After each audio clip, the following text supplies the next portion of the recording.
always been a pretty emotional guy. Like, I've always had my heart on my sleeve. But when I was younger, I was scolded almost daily for being too emotional. A very common one is, in the morning, you cry too much. I did. But the thing is, my problem was not that I had too many emotions, per se. What my problem actually was, I lacked a very crucial quality in order to effectively manage my emotions. Emotional intelligence. Now, some of you may be wondering, what even is emotional intelligence? And I can't say I blame you. Not many people know about it.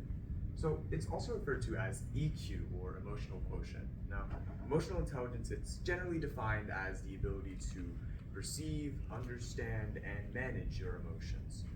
Now, I know EQ, it does sound similar to IQ, but they are actually two different concepts.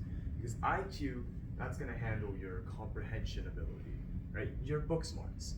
But EQ, that's going to represent your emotional capacity, so things like humility, honesty, and just other things that you're not going to be able to learn from books. So essentially, IQ represents your brain, but EQ represents your character. Now, in our very own Bible, we have numerous examples of people displaying emotional intelligence. For example, Abraham, who was ready to sacrifice his beloved Isaac just because God said so. Now, I don't know if it's just me, but Abraham ready to sacrifice Isaac, that's pretty reminiscent of Jesus. And I personally believe that Jesus is the absolute model for a person with good emotional intelligence. And Jesus' emotional intelligence was on full display during the wedding in Cana. We all know that story. The bridegroom's family ran out of wine, and they were risking shame because it was considered bad luck to run out of wine before the festivities were even over. Now, when he was presented by Mother Mary with this choice to help them, he had two choices. He could just let it be, which he actually considered. He literally said, "Woman, my time has not yet come." And that was, the logical decision, because he wasn't supposed to reveal himself yet. However, Jesus had the emotional intelligence to know that it would be better if he just helped the family, because he understood the emotions that would come from that family if it was revealed that they ran out of wine during their festivities, because then the wedding would be cursed and they would never be happy. Also, I think Jesus also knew that it was best for him to just listen to his mother, because when your Amma tells you to do something, you're gonna have to do it. Now, when I was searching for emotional intelligence, I wondered if there was a connection between genetics and emotion. And thankfully, as a Knanaya youth, I had centuries of history that I could look at. And in those centuries of history, I found a very important story from our beginnings. When Kanai Dolmen and the 72 families went and migrated to India, when they were there, after they received all their 72 privileges, the early Christians who lived there felt envious, because they had been living there for a while. How come the king never gave them any privileges?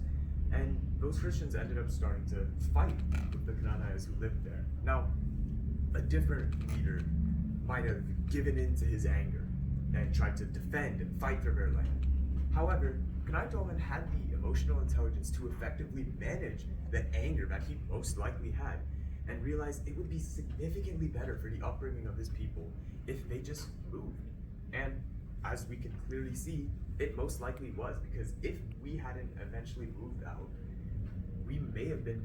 our culture may have been completely swallowed up, and we might not even be able to meet here today. Now, here's the thing, my friends. Emotional intelligence is not just some old concept of the past, right? Because while it was very important to our ancestors, it is still incredibly important to our personal growth, especially in adolescence, because 15 different studies from 2004 to 2018 have shown that teens with low emotional intelligence struggle with frustration and declining mental health, while teens with higher emotional intelligence don't. And not only that, emotional intelligence is still important in our daily lives as we move on, as other studies have shown that people with higher emotional intelligence can actually go further than those with higher IQs, because in our modern world, the ability to understand emotions is valued a lot more than just pure brains. So, to conclude, emotional intelligence is such an incredible concept, and I truly do wish that more people knew about it.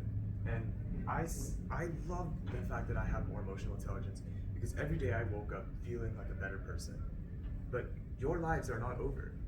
I implore all of you to just get emotional intelligence. Just learn more about it because you will wake up feeling like a brand new person.